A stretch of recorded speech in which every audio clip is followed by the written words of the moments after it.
ओ बारामतीच्या मोठ्या ताई, तुम्ही तुमच्या तुतारीची वाजंत्री आणि इतर सटर फटर मंडळी यांनी लाडक्या बहिणींच्या विरोधात सुपारी घेतली आहे का?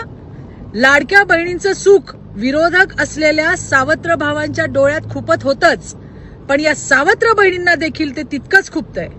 काय ना ताई, तुम्ही सरकारमध्ये असताना अशा योजना कधी आणल्या नाहीत आणि आणायचा विचार सुद्धा तुम्हाला कधी शिवला नाही.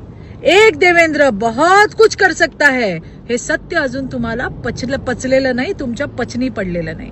आणि त्यामुळे तुम्ही रोज लाडक्या बहिणींच्या विरोधामध्ये टुमणं काढता.